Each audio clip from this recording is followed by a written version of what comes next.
Okay, this winter is going to be the winter I do something about condensation. Hey everyone, it's James, and yes, condensation, the scourge of winter RVing. And it's a completely normal and natural thing. It happens because the things you do in an RV, like cooking, showering, breathing, they all produce moisture in the air. And when the warm, moist air comes into contact with a cold surface, like an automotive window, you get condensation, just like on a glass in the summer. There's nothing wrong with your RV. That's just how it is. Now, there are a couple things that I've got, like simple things just to help deal with the condensation. I'll show you those in this video. And then there's another better solution, I hope, that I've got coming in another video, but that one we may have to wait a little bit on because it requires me to get something from Italy. More on that later.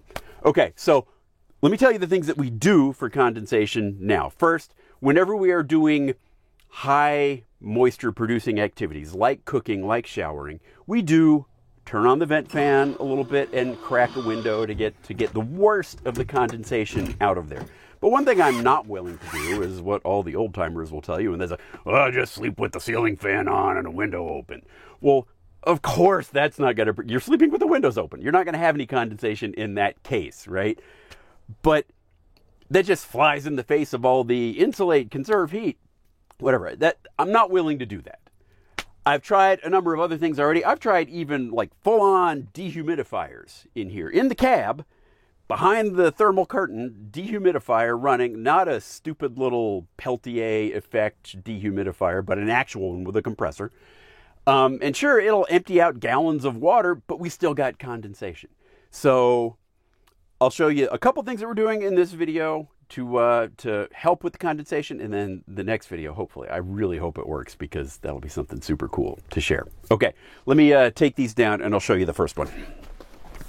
And this is just kind of like a simple, it doesn't prevent condensation, but it helps you deal with the condensation once it forms. And by the way, I've also tried this up, this down, black side out, silver side out, all that sort of stuff. None of that helps. It just curtain up, curtain down, curtain up, this out of the window, curtain up, this in the window. No.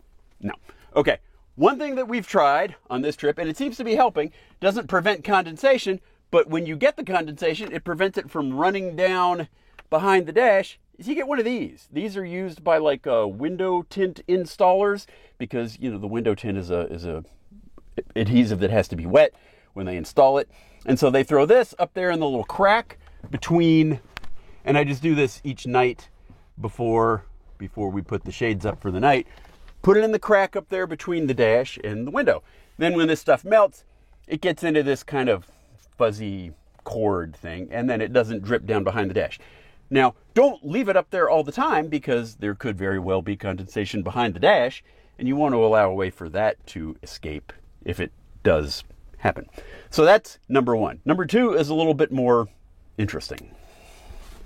So it doesn't necessarily prevent condensation, but it helps direct it maybe away from where you don't want it. So if you've got like an Echo, you may notice condensation that forms around areas where there are metal frame members. Like we've seen it along here, you know, up top and on that side as well.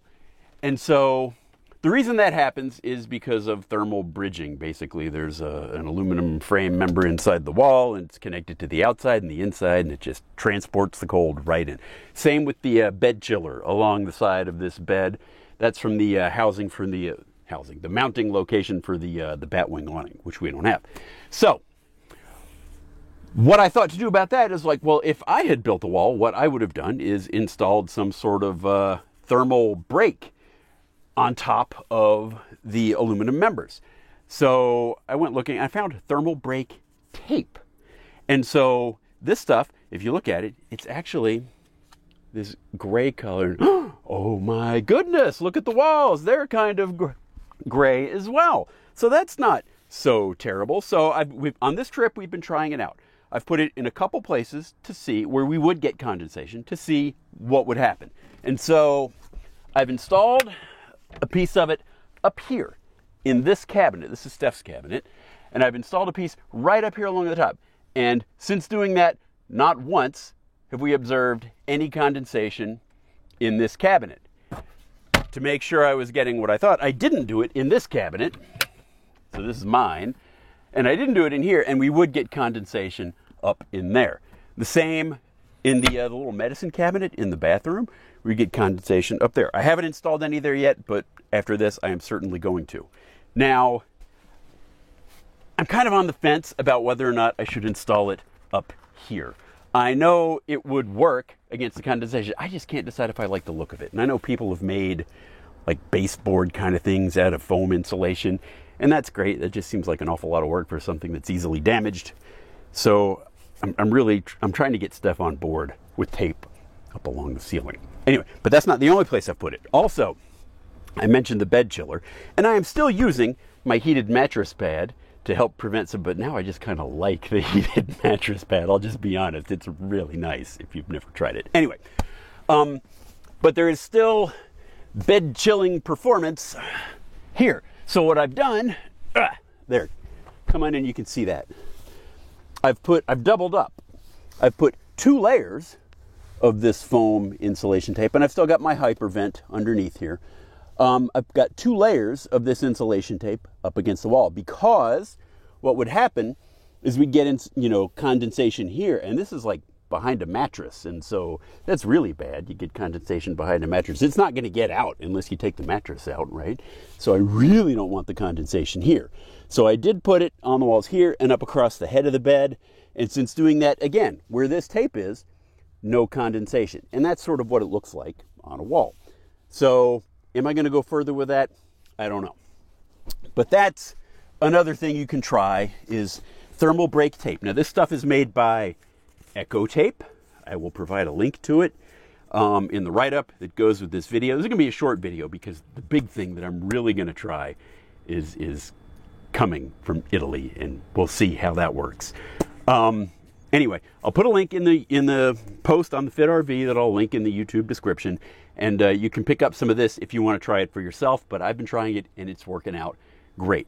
So that's what I'm doing so far, in addition to the common sense things of opening the vents and getting some airflow when you're doing high moisture activities. But I'm not willing to just leave the windows open all night. I'm going to find a fix. It may take a while, but I'll find one. Anyway, that's going to do it for this one. This is James, Fit RV. See you later. Bye.